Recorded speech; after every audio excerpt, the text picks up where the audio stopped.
Assalamu alaikum ji.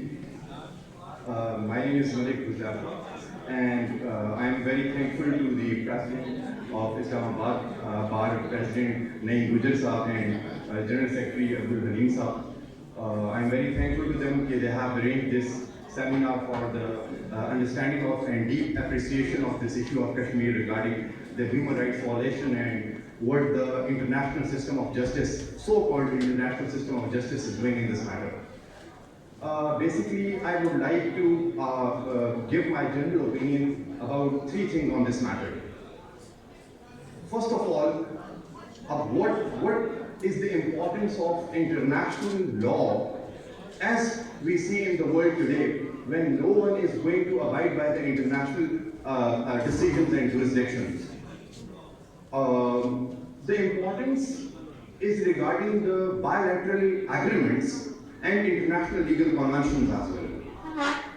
First of all, as many of the listeners here today are lawyers and they very well know about the importance of legal matters and decisions of the courts, as in the modern democratic world today where we are living, International Court of Justice is at the center of the helm of the affairs. For instance, if we see the resolutions of United Nations Security Council regarding Kashmir, the important question is whether these resolutions are binding or not. کہ یہ جو resolutions Kashmir کے اوپر United Nations Security Council جو ایک overarching body ہے United Nation کی, UN Charter کے اندر establish کی گئی ہے, کیا یہ binding بھی ہیں یا نہیں؟ اب انڈیا میں یہ رائٹ کیا گیا ہے اوپینین, لیگل اوپینین ہم لوگوں کے خلاف کہ یہ نان بائنڈنگ ریزولوشنز ہیں, جبکہ اگر دیکھا جائے تو انڈیا کا ان ریزولوشنز پہ عمل پیرا ہو کے United nation commission for India and Pakistan banana, India کا ان ریزولوشنز پہ عمل پیرا ہو کے پلیبیسائٹ کی نہرو کی وہ تمام کمٹمنٹس جو انہوں نے پاکستان کے ساتھ مختلف ایگریمنٹس میں کی ہوئی ہیں, انہی ریزولوشنز کے انڈر شملہ ایگریمنٹ کے اندر یہ پروویژن دینا مسٹر پریزیڈنٹ کہ کوئی بھی بندہ ان دونوں ممالک سے یونیلیٹرل چینجز نہیں کر سکتا لیگل سٹیٹس میں کشمیر کے حوالے سے. یہ تمام کی تمام ایکسیپٹنسز آر دی وائڈ پروف کہ انڈیا یہ مانتا رہا ہے کہ یہ ریزولوشنز بائنڈنگ ہیں, اور آؤٹ آف نو ویئر خاص طور پہ 2019 کے بعد یہ چینجز لے آنا, آرٹیکل 370 آرٹیکل 35A کو ایبروگیٹ کر کے اسپیشل سٹیٹس کشمیر میں لے کے آنا, ان کی اپنی ریزولوشنز کی وائلیشن ہے, ان کی اپنی ڈیموکریٹک نارمز کی وائلیشن ہے. سیکنڈلی, اگر ہم لوگ اس حوالے سے دیکھیں تو being a lawyer responsible citizen of this nation, ہم سب لوگ ایک چیز کو سمجھتے ہیں کہ دیکھیں اگر میرا کسی چیز کے بارے میں رائٹ ہے and I am silent about that thing, it means that I am accepting the illegal moves of whosoever is abrogating the constitution or law.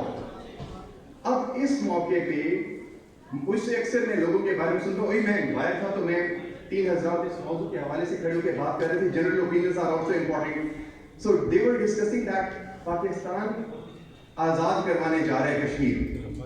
دیکھیں جی, ہماری جنگ, ہماری جستجو آزاد کروانے سے بڑھ کے کشمیریوں کے اپنے رائٹ آف سیلف ڈٹرمنیشن کے لیے ہے.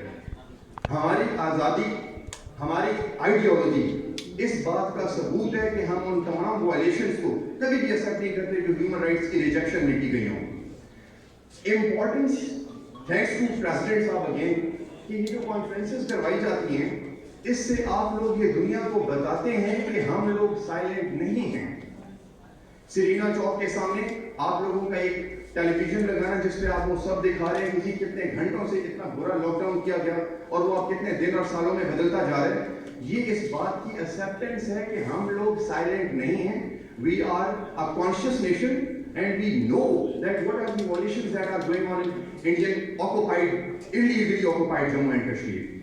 The last thing there I just want to mention here کہ اب شملہ ایگریمنٹ ایک بائی لیٹرل ایگریمنٹ ہے, اور اس کے اندر جو وائلیشن انڈیا نے کمٹ کی ہے, جس کے اندر انہوں نے اسپیسیفکلی ہم سے ایگری کیا تھا کہ ہم بائی لیٹرلی کوئی چینج اس کے اندر نہیں لا سکتے, تو یونیلیٹرل چینج وہ کس طرح لے کے آ سکتے ہیں.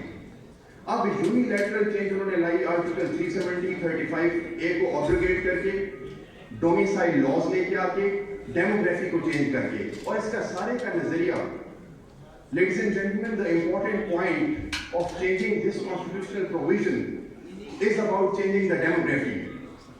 And for all the members here, why India will want to change the democracy? demography of the area.